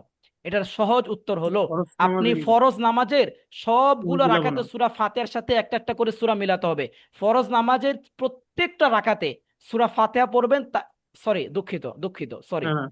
আমি আবারও বলছি আমি বল বল। শুনেন, ফরজ নামাজের শুধুমাত্র প্রথম 2 রাকাতে সূরা ফাতিহার সাথে একটা সূরা মেলাবেন, বাকি রাকাতে শুধুমাত্র সূরা ফাতিহা পড়ে রুকুতে চলে যাব। কথা বলো। ফরজ নামাজ ব্যতীত পৃথিবীর যত নামাজ আছে প্রত্যেকটা রাকাতেই আপনাকে সূরা ফাতিহার সাথে আরেকটা সূরা অবশ্যই একটা মিলাতে সূরা হবে, মিলাতে হবে। না হলে কিন্তু নামাজ হবে না। আমি আবারও বলছি, আবারও সহজ করে বলছি, শুনেন, ফরজ নামাজকে এক জায়গায় রাখেন, আর পৃথিবীর অন্যান্য নামাজকে আরেকটা ক্যাটাগরিতে রাখেন। ফরজ নামাজের শুধুমাত্র প্রথম 2 রাকাতে সূরা ফাতিহার সাথে একটা করে সূরা মিলান, এবং পরে যে রাকাতগুলো থাকে, চাই সেটা 3 রাকাত বিশিষ্ট হোক বা 4 রাকাত বিশিষ্ট হোক। এক্সাম্পল স্বরূপ আমি আপনাদেরকে বলি, মাগরিবের নামাজ কয় রাকাত? ফরজ 3 রাকাত, তো 2 রাকাতে পরে আরেক 1 রাকাত থাকে, তাই না? তো 3 নাম্বার রাকাতে জি শুধুমাত্র জি ফাতিহাটা পড়েন। এশার নামাজ 4 রাকাত ফরজ, 4 রাকাতের প্রথম 2 রাকাতে সূরা ফাতিহার সাথে একটা সূরা মিলান, পরের যে 2 রাকাত শুধুমাত্র ফাতিহা পড়ে আপনি রুকুতে চলে যান। এটাই বুঝাচ্ছি যে ফরজ নামাজে প্রথম 2 রাকাতে সূরা ফাতিহার সাথে একটা সূরা মিলান, এরপরে চাই 1 রাকাত থাকুক কিংবা 2 রাকাত থাকুক, যাই থাকুক না কেন, আপনি শুধুমাত্র ফাতিহা পড়েন, রুকুতে চলে যান। আর ফরজ নামাজ ব্যতীত বাকি যত নামাজ আছে, যত নামাজ আমি যা যা বললাম একটু আগে, যত নামাজ প্রত্যেকটা রাকাতে সূরা ফাতিহার সাথে আরেকটা সূরা আপনাকে মিলাতে হবে। চাই সেটা 2 রাকাত হোক, 3 রাকাত হোক, 4 রাকাত হোক, যত রাকাত আপনি পড়েন, আপনাকে প্রত্যেকটা রাকাতের সাথে সাথে এক একটা নতুন সূরা করে মিলায় পড়তে হবে। এই জিনিসটা আপনারা বুঝতে পেরেছেন কিনা একটু প্লিজ জানাবেন। জি জি কারো কোনো হুজুর, কারো কোনো জি অস্পষ্টতা হুজুর, থাকলে জি বলেন। জি না হুজুর বুঝছি হুজুর। ক্লিয়ার। না বুঝছি। হুজুর আমার একটা হুজুর প্রশ্ন আমার আছে। আচ্ছা হ্যাঁ, একজন বলেন। হুজুর, ওই যে সূরা মিলানোর ক্ষেত্রে কোরআন শরীফের যে সিকোয়েন্স আছে এটা কি মেনটেন করতেই হবে তারতিব নাকি তারতিব আগে পরে তারতিব হলে সমস্যা আছে কিনা? তারতিব হ্যাঁ জি তারতিব, হুজুর। হ্যাঁ তারতিব, এটা বুঝাচ্ছি। হ্যাঁ, মতিউর ভাই প্রশ্নটা করে ফেলেন, দুজনটা একসাথে আনসার দিন। হ্যাঁ হ্যাঁ, আমি একটা প্রশ্ন ছিল হুজুর, যে আমি প্রথমে তো সূরা পড়লাম, নামাজে দাঁড়ানোর পরে আল্লাহ মানে তাকবীরে তাহরিমা দেওয়ার পরে, তারপরে যে আপনার সানা পড়লাম, সানা পড়া আউযু বিল্লাহি মিনাশ শাইতানির রাজিম বিসমিল্লাহির রহমানির রহিম, তারপরে তো আমি সূরা ফাতিহা শেষ করলাম। পরবর্তীতে যখন আরেকটা সূরা শুরু করব তখন কি আমার বিসমিল্লাহির রহমানির রহিমটা পড়তে হবে কিনা? যদি বিসমিল্লাহ পড়েন উত্তম, বুঝতে পেরেছেন? বিসমিল্লাহ পড়াটা উত্তম, না পড়লে নামাজের কোনো ক্ষতি হবে না। জি বিসমিল্লাহ জি জি বুঝতে জি, পেরেছেন? এটা হ্যাঁ, আমার আচ্ছা ঠিক জি আছে। জি জি আর তারতিবের কথা ভাই যারা বলছেন, রাজীব ভাই, তারতিব রক্ষা করতে হবে, ধারাবাহিক, উপর থেকে নিচে নামতে হবে, নিচ থেকে উপর উঠা যাবে না। উদাহরণস্বরূপ প্রথমে হচ্ছে সূরা ফালাক, এরপরে সূরা নাস। আপনাকে প্রথম রাকাতে ফালাক পড়তে হবে, পরের রাকাতে নাস পড়তে হবে।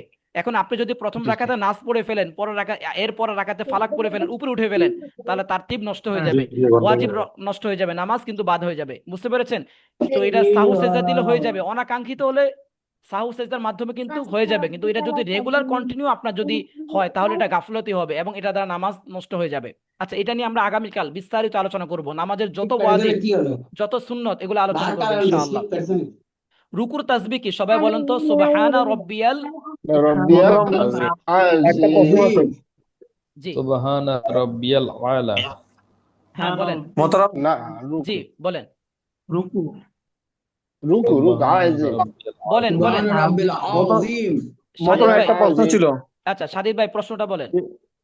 যদি মনে করেন আমি নামাজের মধ্যে প্রথম রাকাতে ভুলক্রমে মানে অন্য মনস্ক থাকায় কুল আউযু বিরাব্বিন নাস এটা সূরা এটা পড়লাম লাস্টেরটা, এখন আমি দ্বিতীয় রাকাতে কি করব? আবার দ্বিতীয় রাকাতে এখন আপনাকে আগের সূরাই তো পড়তে হবে, এরপর তার সূরা নাই, তাই না? তাওসিতে দেওয়া লাগবে সাউসে দিয়ে দিন, মানে ওয়াজিব, এটা অনিচ্ছাকৃত। ওকে, রুকুর তাসবিহ কি? রুকুর তাসবিহ হচ্ছে সুবহানা রব্বিয়াল আযীম। রুকুর তাসবিহ কি? আজিম, সুবহানা রব্বিয়াল আযীম। সুবহানা রাব্বিয়াল তিনবার, আজিম, তিনবার, পাঁচবার অথবা সাতবার, তিনবার, পাঁচবার অথবা সাতবার, যে কোনো একটা সংখ্যা পড়বেন, তবে যতটুকুই পড়েন সুন্দর করে পড়েন। আমরা অনেক সময় পড়ি সুবহানাল্লাহ সুবহানাল্লাহ সুবহানাল্লাহ আযীম, এটা কি বোঝায় বলেন তো ভাই? আল্লাহর প্রশংসা করছি, এখন আমি আপনার প্রশংসা যদি করি, আমি যদি মতির ভাই অনেক ভালো, মতির ভাই ভালো, মতির ভাই ভালো, সুন্দর হলো, আমি সুন্দর করে বলতে পারি না, মতিউর ভাই অত্যন্ত একজন ভালো মানুষ, খুব সুন্দর করে পড়াগুলা শিখে পড়াগুলো আমাকে শোনায়, একটা সৌন্দর্যতা আছে, তাই না? প্রত্যেকটা জিনিসে তা আল্লাহ তাআলার প্রশংসা তো আমাকে ওইভাবেই করতে হবে। সুবহানা রব্বিয়াল আযীম, মানে সুবহানা মানে জি পবিত্র, রব্বি মানে আমার রব, সুবহানা রব্বি, হে রব আপনি পবিত্রময়, আযীম আপনি মহান, হে রব আপনি পবিত্রময়, আপনি মহান। আমি এটা ফিল করব যখন নামাজ পড়বো, তখন দেখবেন মজা লাগবে। রুকু থেকে উঠে হুজুর যখন, একটা প্রশ্ন, প্রশ্নটা হ্যাঁ, হচ্ছে মানে প্রথম রাকাতে বড় সূরা, পরের রাকাতে তুলনামূলক ছোট সূরা পড়তে হয়, মানে এটা নিয়মটা কি? আগে এ- কেউ এটা ছোট এ- সূরা পরে বড় সূরা পড়লে কোনো অসুবিধা হয় নাকি? এটা উত্তম অনুত্তম, এটা যদি মেনটেন না হয় কোনো অসুবিধা হয় না, জাস্ট এতটুকু আর কি, উত্তম অনুত্তমে। বাকি আগেরটা যেটা, ওটা কিন্তু ওয়াজিব, তারতিবের বিষয়টা খুবই গুরুত্বপূর্ণ, আবশ্যক। আর এটা আবশ্যক না, বুঝছি, এটা উত্তম অনুত্তমের বিষয়, বুঝতে পেরেছেন? আচ্ছা, আচ্ছা ঠিক রুকু আছে, রুকু থেকে ওঠার সময় আমরা কি পড়ি? সামি আল্লাহু লিমান সামি হামিদা আল্লাহু লিমান হামিদা, রব্বানা রব্বানা ওয়া লাকাল হামদ। লাকাল হামদ। হ্যাঁ, লাকাল হামদ। সেজদার তাসবিহ কি সবাই বলেন তো? সুবহান এখানে আমার একটা প্রশ্ন রাব্বিয়াল আছে। আলা। আচ্ছা, হ্যাঁ, একটু শেষ করে দিই, সবার প্রশ্ন শুনবো ইনশাল্লাহ। ভিতরের আচ্ছা নামাজে তৃতীয় রাকাতে সূরা ফাতিহা ও একটা সূরা মিলিয়ে পড়ে আল্লাহু আকবার বলে হাত তুলে কি দোয়া কুনুত পড়বো, যেটা একটু আগে আমরা পড়েছিলাম। এরপর জি প্রথম জি রাকাতে শুধু তাশাহুদ পড়তে হবে। আমরা প্রথম রাকাত যখন আমরা পড়বো, প্রথম রাকাতে শুধু তাশাহুদ পড়তে হবে, সরি এখানে মিস্টেক হয়েছে, প্রথম বৈঠকে হবে। প্রথম বৈঠকে আমরা কি করব? শুধু তাশাহুদ পড়বো। আর শেষ বৈঠকে তাশাহুদ, দুরূদ শরীফ, দোয়া মাসুরা পড়তে হবে। এখানে টাইপিং মিস্টেক হয়েছে। এখানে প্রথম বৈঠক, নামাজে ধরেন যদি দুইটা বৈঠক হয়, ঠিক আছে, তখন হ্যাঁ, প্রথম প্রথম বৈঠক বৈঠকে তাশাহুদ, শেষ বৈঠকে তাশাহুদ, দুরূদ শরীফ, দোয়া মাসুরা পড়ি। আর যদি দোয়া মাসুরা। নামাজের বৈঠক একটাই হয়, যেমন ফজরের সুন্নত নামাজ কত? 2 রাকাত, বৈঠক একটাই, তাহলে ওইটাকে শেষ বৈঠক ধরে তাশাহুদ, দুরূদ শরীফ, দোয়া মাসুরা তিনটাই পড়বো। সর্বশেষ সালামের মাধ্যমে আমরা কি করব? নামাজ আমরা কি নামাজ করব? পড়তে সালাম ফিরাবো। শেষ এই যে করবো। এখানে এই বিষয়টা খুব মোহতরম বিপিন সম্পর্কে একটা প্রশ্ন আছে। ইনশাল্লাহ আমি উত্তর দিব। মতিউর ভাই এবং সাদিদ ভাই, পুরুষদের নামাজের চিত্র কিভাবে হাত বাঁধবেন, হ্যাঁ, এই যে এখানে বিস্তারিত এই বিষয়গুলো খুব সুন্দরভাবে এখানে দেওয়া আছে, সুরতগুলো, হ্যাঁ, আপনাদের সুবিধার্থে এই বিষয়গুলো আমি পিডিএফটা দিয়ে দিব, এটা আপনাদের জন্য সুবিধা হবে। এবং আমাদের বোনেরা কিভাবে নামাজ দাঁড়াবে, পিডিএফ এখানে দেখেন, মেয়েদের নামাজের চিত্রটা এখানে নিয়ে আসা হয়েছে। এই পিডিএফটা সংগ্রহ রাখতে পারেন, আপনাদের ফ্যামিলি মেম্বারদেরকেও শেয়ার করতে পারেন। এখানে সঠিক নিয়ম কোনটা, ভুল নিয়ম কোনটা, দুইটা এখানে দেওয়া আছে। ইনশাল্লাহ আমরা এটা দেখে নিব। এবার আসেন প্রশ্নগুলা করেন, মতিউর ভাই আগে করেন। যে হুজুর, আমি যখন ইমামের পিছনে জামাতে নামাজ আদায় করতেছে, এখন রুকুতে থেকে ওঠার সময় যে সামি আল্লাহু লিমান হামিদা যখন বলতেছেন, আমি কি তখনই ওই সাথে সামি আল্লাহু লিমান হামিদা বলতে হবে, নাকি রব্বানা লাকাল হামদ আপনি এটা ইমাম বলবো? সাহেব যখন বলা শেষ, তখন আপনি মনে মনে রব্বানা লাকাল হামদ বলবেন। কিন্তু ইমাম আমার সাহেব সামি আল্লাহু লিমান হামিদা এটা বলা লাগবে, না না না, বলা এটা লাগবে এটা কিনা? এটা বলার দরকার নেই, এটা আপনার কাছে শুধু রব্বানা লাকাল হামদ, বুঝতে পেরেছেন? জি আচ্ছা, জি জি জি রাজীব জি ভাই এবার জি প্লিজ আপনার, রাজীব ভাই না, সাদিদুল ইসলাম ভাই। মোহতরম, আমি এখন যেখানে মোজাম্বিকে নামাজ পড়তেছি বুঝছেন, বিতির এখানে পড়াই যে 3 রাকাত, মানে 2 রাকাত একবার পড়াই, 1 রাকাত একবার পড়াই, আবার মাঝে মধ্যে ডাইরেক্ট 3 রাকাতেই পড়াই। কিন্তু এখানে ওরা আমরা যেরকম উল্টা নিয়ত বেঁধে দোয়া কুনুত পড়ে, এখানে দোয়া কুনুত পড়ে না। বিষয়টা আচ্ছা, এটা এটা এটা জামাতে বলে তারা এটা বিষয়টা মাযহাবগত কিছু বিষয় দেখবেন, আপনার অনেক আরাবিয়ান কান্ট্রিতে হাত তুলে দোয়াও করে, এগুলা হাদিসে আছে। আমি একটু বলি আপনাদেরকে, হয়তো এর আগেও বলেছিলাম, রাসূল সাল্লাল্লাহু আলাইহি সাল্লামের হাদিস আসছে, হ্যাঁ, তো আসার পরও দেখা গেছে অনেক সময় অনেক হাদিস যেটাকে বলা হয় মানসুখ হয়ে গেছে, বাতিল হয়ে গেছে, নতুন বিধান, নতুন হাদিস আসার কারণে। যেমন আমি আপনাকে যদি বলি মদের বিধান কিন্তু একদিন হারাম হয়নি, প্রথম বলছে তোমরা মদের নিকটতম হয়েও না। এটা লাভও আছে ক্ষতিও আছে, দুইটা আছে, তবে ক্ষতির পরিমাণটা বেশি। ধাপে ধাপে 3টা আয়াতের মাধ্যমে গিয়ে আল্লাহ তাআলা কি করছেন, হারাম করছেন। তো রাসূল সাল্লাল্লাহু আলাইহি ওয়াসাল্লাম বিভিন্ন শরীয়তের বিধানগুলোও কিন্তু একটা সময় নামাজের মধ্যে কথা বলাও জায়েজ ছিল। নামাজ পড়তেছে, পাশেরটা এসে বলতেছে কিরে কয় রাকাত হইছে, 2 রাকাত না 3 রাকাত, তাড়াতাড়ি দাঁড়া, 2 রাকাত হইছে, তাড়াতাড়ি নামাজ দাঁড়াতে হবে। তো এখন কিন্তু নামাজে কথা বলে নামাজ হবে, নামাজ কিন্তু হবে না। তো বিধান কিন্তু চেঞ্জ আসছে। তো শরীয়তের বিভিন্ন হাদিসের মাসালার ক্ষেত্রে কি হয়েছে, এরকম চেঞ্জ আসছে। এখন তারপরেও ওলামায়ে কেরাম যারা, তাদের মধ্যে কেউ কেউ মনে করেছে না এই হাদিসটা এখনো আছে, আবার কেউ বলছে না এই হাদিসটা আছে। তো যে যে হাদিস মানক উনি ওইটা মানক, আমি রেসপেক্ট রাখি। ওইটাও রাসূলের হাদিস, এটাও রাসূলের হাদিস। আপনি যেটা মানেন এটাও রাসূলের হাদিস, আমি যেটা মানি ভাই এটাও রাসূলের হাদিস। আমি আমারটা মানি, সমস্যা নেই, আপনার প্রতি আমার সম্মান রাখতে হবে। এখন আমি যদি আপনাকে বলি ভাই আপনি কিন্তু কাফের, আপনি তো ইমানে ঠিক নেই, এগুলো হচ্ছে বাড়াবাড়ি। তো আপনি যেখানে আছেন আপনি তাদের, বিশেষ করে আল ফিতনাতু আসাদ্দু মিনাল কতল, ফিতনা হলো হত্যার চেয়ে ভয়ানক। আপনি যে জায়গায় আছেন ওইখানকার যে পরিবেশ তাদেরকে অনুসরণ করেন। না হলে কি হবে জানেন, আপনি একা মানুষ যখন ব্যতিক্রম ভাবে শুরু করবেন তখন 10টা মানুষ এখানে আরো বিভ্রান্তির শিকার হবে, এটা সে একটা হট্টগোল শুরু হয়ে যাবে। একটা মসজিদে জি আপনি জি গিয়েছেন, সেখানে আমিন আসতে বলতেছে, এবার আপনি যাই একবার আমিন জোরে বলা শুরু করলেন। আমিন হাদিসে দুইটা আছে, আসতে বলাও আমিন আছে, জোরে বলাও আছে। তো ভাই আমি মানতেছে আমিন আসতে, আপনি মানতেছেন জোরে, কোনো সমস্যা নেই।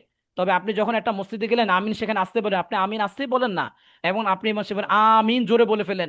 এখন ইমাম সাহেব তো বুঝলো, পিছনে মুসল্লি যারা তারা তো এবার বুঝলো না, হ্যাঁ এই কোত্থেকে আসলো, শুরু করলো এক আমিন লয়ে মারামারি, অথচ কি মুস্তাহাব বিষয়। বুঝতে পেরেছেন? হুজুর আমার মুস্তাহাব। হুজুর ছোট্ট একটা প্রশ্ন। বেশ হ্যাঁ সুন্দর লাগছে আপনার উত্তর, হুজুর মাশাআল্লাহ, হুজুর আমার আলহামদুলিল্লাহ। ছোট্ট একটা হুজুর ছোট্ট প্রশ্ন। জি সেটা হচ্ছে আমি যখন এশার 4 রাকাত নামাজ আমি হুজুর জামাতে 4র্থ রাকাত পাইছি। 4র্থ রাকাত যদি পাই তারপরে তো হুজুর সালাম মানে ইমাম সাহেব সালাম ফিরে ফেললো, আমি দাঁড়ালাম। এইটা আমার জন্য কি প্রথম রাকাত দ্বিতীয় রাকাত এভাবে হবে নাকি আমার জন্য মানে কোনটা আমি থানাটা কি পরে উঠে থানা পড়া শুরু করবো? আচ্ছা ভাইয়ের যে এটা ভাই যে প্রশ্ন করেছেন, উনি 4 রাকাত নামাজ ধরেন, 4 রাকাত নামাজের জি মধ্যে উনি 4 নাম্বার রাকাত দিকে ইমাম সাহেবরা পাইছে, অর্থাৎ ইমাম সাহেবের সাথে এক জি রাকাত পাইছে, শুধুমাত্র 4 নাম্বার রাকাত। এখন জি পরের 3 জি রাকাতে উনি কিভাবে পড়বেন? আমরা তো জানি ফরজের প্রথম 2 রাকাতে সূরা ফাতিহার সাথে একটা করে সূরা মিলাতে হয়, পরের 2 রাকাতে শুধুমাত্র ফাতিহা পড়ে রুকুতে চলে যান, তাই না? আমরা তো এই বিষয়টা জানি। জি জি তো এখন 1 রাকাত পাইছে, পরের 3 রাকাত কোন সিস্টেমে পড়বে? পরের 3 রাকাত আপনাকে যখন পড়বেন, আপনি ওই যে প্রথম রাকাত চিন্তাধারাকে সামনে রাখতে হবে। আপনার প্রথম রাকাতে কি করতেন? আপনার প্রথম এবং 2 নাম্বার রাকাতে আপনি কি করতেন? সূরা মিলাতেন না? থানা আপনাকে এখানে কি জি করতে জি হবে, প্রথম 2 রাকাতে কি করতে হবে, সূরা ফাতিহার সাথে একটা করে সূরা মিলাতে হবে, এবং 3 নাম্বার রাকাতে গিয়ে কোনো সূরা মিলাতে হবে না। বুঝতে পেরেছেন? সূরার ক্ষেত্রে এই বিষয় সানা সানা মানে এখানে, আমি যখন দাঁড়াবো তখন আমার জন্য ওইটাই প্রথম রাকাত, আমি হ্যাঁ যখন হ্যাঁ, একা একা হবো যেই সানা নামাজে সানা 2 রাকাত পড়লে জি বুঝতে জি, পারছি। সানা পড়াটা মোস্তাহাব। সানা যদি কেউ মিস করে নামাজ ভঙ্গের কোনো কারণ হবে না। সানা পড়া সুন্নাত, বুঝতে পেরেছেন? সুন্নাতে গায়রে মুআক্কাদা, যেটা সুন্নাত এটা। তো এটা যদি আমল করেন সওয়াব, না করলে কোনো সমস্যা নেই। সানা আপনি ওই চাইলে ওই যে পরে যে রাকাতটা দাঁড়াচ্ছেন ইমাম সাহেবের সাথে শেষ করার পর, তো তখন হুজুর আপনি পড়ে নিতে আমার পারবেন। একটা প্রশ্ন ছিল আর কি, হ্যাঁ শামসুর ভাই বলেন। নামাজের বিষয়ে যেহেতু আলোচনা হচ্ছে, আমরা তো ধরেন কসরের বিষয়ে একটু ক্লিয়ার হতে যাচ্ছি আর কি। মানে কত কিলোমিটার দূরে গেলে মানে কসর পড়বো, বা আমরা তো ধরেন আমি জাস্ট একটা কর্ম এলাকায় কাজ করতেছি, এখানে আমার বাসা ধরেন মানে যেখান থেকে মানে বাসা আমি এখন ভাড়া আছি এখান থেকে কত কিলোমিটার দূরে গেলে আমি কসর পড়তে হবে, বা কসর পড়লে মানে কোন নিয়মে পড়তে হবে? আমরা তো জানি যে 2 রাকাত। এখন ধরেন আমি ওই কিলোমিটার পার হওয়ার পরে আমি হয়তো কোনো রাকাত ইমাম সাহেবের সাথে 4 রাকাতে পড়ে বলছি, সেই ক্ষেত্রে কোনো সমস্যা হবে কিনা একটু ক্লিয়ার। ওকে ওকে, আমি এটা একটু ক্লিয়ার করে দিই। কসরের ক্ষেত্রে বলা হচ্ছে যে নিজের যে গন্তব্য থেকে 48 মাইল, প্রায় 77 থেকে 80 কিলোমিটার। বুঝতে পেরেছেন? 77 থেকে 80 কিলোমিটার যদি দূরত্ব হয় আপনার নিজ গন্তব্যের স্থান থেকে, এবং সেখানে যদি আপনি 15 দিনের কমে থাকার নিয়ত করেন, 15 দিনের যদি থাকার নিয়ত করেন তাহলে কিন্তু কসর আসবে না। 15 দিনের কমে জি যদি আপনি থাকার নিয়ত করেন তাহলে ওই জায়গায় কসর কি করতে হবে? এখন কসরের বিধান কি? প্রতি ফরজ নামাজ আমরা কি করব, 2 রাকাত করে পড়বো। তবে আপনি যদি মসজিদে গিয়ে পড়েন তখন আপনাকে 4 রাকাতেই পড়তে হবে। মসজিদে গিয়ে পড়লে জামাতে কি পড়তে হবে। ইমামের ইক্তেদা, জামাতে পড়লে আপনাকে 4 রাকাত ওই পরিপূর্ণ নামাজটাই পড়তে হবে। বুঝতে পেরেছেন ভাই? আচ্ছা, আর এমনি একা একা যদি কোনো 4 রাকাত পড়ি এতে কোনো অসুবিধা নাই তো? একা একা যদি অনিচ্ছাকৃত পড়েন তাহলে কোনো অসুবিধা নাই, তবে ইচ্ছাকৃত পড়লে গুনাহ হবে। তাই নাকি? হ্যাঁ, কারণ আল্লাহ আল্লাহ আপনাকে সহজ করে দিয়েছেন ভাই, আপনি মানে আপনি হ্যাঁ, আচ্ছা এটা আমার ক্ষেত্রে আল্লাহর আমি উপর বলি, বেশি আমি বুঝতেছি। আপনাকে ধরে বলবো না, আমি আমাকে বলি আল্লাহ আমাকে সহজ করে দিয়েছেন, এখন আমি মানে কত বড় পিশাব হয়ে গেলাম যে আমি যে না আমার ওই বিষয়টা আমি অ্যাকসেপ্ট করছি ও না। না না, তাহলে আমার হুজুর একটু ভুল ধারণা ছিল আর কি। আমার একটু ভুল ধারণা না, ছিল কি যে ইচ্ছাকৃত আমি কেউ যদি কসর ইচ্ছাকৃত ভাবে আপনি যদি কসরটা যদি না করেন, না জানা একটা বিষয়, আরেকটা হচ্ছে আমি জানি, জি জানা সত্ত্বেও আমি ইচ্ছাকৃত ভাবে 4 রাকাতে পড়তেছি, তাহলে এটা গুনাহ হবে। আল্লাহ আপনার জন্য রুখসা দিচ্ছে, আপনি কেন গ্রহণ করবেন না? হুজুর ও কসর সম্বন্ধে যখন আসলে একটা রিলেটিভ প্রশ্ন করি, সেটা হচ্ছে আমি ঢাকায় থাকি, হ্যাঁ, হুম। তো আমার বাসা হচ্ছে রাজশাহীতে। হ্যাঁ, তো আমি যদি এখন হয়তো 2 মাস বা 1 মাস বা 5 মাস পরে বা 6 মাস পরে যাওয়া হয়, তো যে অত বেশি দিন থাকি না, 3 দিন থাকি, 4 দিন থাকি, আপনার সেক্ষেত্রে আমার নিজের বাসা থেকে, ওইটা কি আপনার নিজের জন্মস্থান, নিজের বাড়ি? জি নিজের বাসা, কসর করা যাবে না। নিজের বাসা। নিজের বাড়ি, নিজের বাড়িতে কি করা যাবে না? কসর করা যাবে না। বুঝতে পেরেছেন? আচ্ছা, একটা সেটাই ওইটা, একটা জি উসুল জি আছে, এক ওয়াতনে আসলি দ্বারা আরেক ওয়াতনে আসলি বাদ হয়ে যায়। ধরেন আমি ঢাকায় থাকি এই মুহূর্তে, হ্যাঁ, আমার ঢাকা আমি জি যেখানে থাকি এটা আমার দীর্ঘদিন যাবত থাকি, এটা আমার নিজস্ব বাড়ি ঘরের মতো হয়েছে। আমার আমার আবার আরেকটা জায়গা আছে যেটা আমার নিজের বাড়ি, গ্রামের একটা জায়গা। তো জি সেখানে যখন যাব জি জি তখন আমার এটা এটা দ্বারা ওই এটা বাদ হয়ে যাবে, ওইটাই আমার মূল অবস্থান হিসাবে শরীয়তে গণ্য হবে। বুঝতে পেরেছেন? নিজের গ্রামে নিজের আচ্ছা, বাড়িতে আচ্ছা। গেলে কসর পড়ার বিধান নেই, তবে শ্বশুর বাড়িতে গেলে পড়া যাবে কিন্তু। বুঝতে পেরেছেন? শ্বশুর বাড়ি আচ্ছা আচ্ছা, তাহলে মেয়েরা কি করবে তাহলে? মেয়েরা মেয়েরা মেয়েরা পারবে না, মেয়েরা শ্বশুর বাড়িতে পারবে না, কারণ মেয়ের ওইটা জামার বাড়ি, ওইটা তার আপন বাড়ি, ওইটা মালিকানা দিন দেশে। আর মেয়েরা যদি বাপের বাড়িতে, তাহলে মেয়েরা বাপের বাড়িতে কি করবে? হ্যাঁ, মেয়েরা বাপের বাড়িতে পারবে, ওইটা তার নিজের জন্মস্থান। সরি, বাপের বাড়ি তো পারবে না, কারণ বাপের বাড়ি ওইটা তো নিজের বাড়ি। মেয়েদের জন্য এই আচ্ছা, ক্ষেত্রে তাহলে একটু মানে দুই দিক থেকে আটকে গেল আর মানে কি। তাহলে দুই বাড়ি মেয়েদের জন্য, আর ছেলেদের জন্য হ্যাঁ শুধু। আচ্ছা আচ্ছা, বুঝতে হ্যাঁ হ্যাঁ। না, সুন্দর একটা জিনিস ক্লিয়ার আমার ক্লিয়ার আচ্ছা। শ্বশুর বাড়ি তো সেই 48 কিলোমিটার দূরে হইতেও, আবার যদি কাছাকাছি হয় তাহলে তো হবে না। আচ্ছা আচ্ছা, ঠিক আছে। কালকে ক্লাসটাও এরকম আরো গুরুত্বপূর্ণ, কালকে ক্লাসটা আজকের ক্লাসের চেয়েও গুরুত্বপূর্ণ। ঠিক আছে, মিস করবেন না ইনশাআল্লাহ, ইনশাআল্লাহ। সবাইকে অনেক অনেক শুক্রিয়া, ইনশাআল্লাহ। জাযাকুমুল্লাহ খাইর। আজকে তাহলে এতটুকু। আল্লাহ হাফেজ। ঠিক আছে, আসসালামু আসসালামু আলাইকুম। ওয়ালাইকুম আসসালাম ওয়া রাহমাতুল্লাহি ওয়া আলাইকুম। বারাকাতুহু।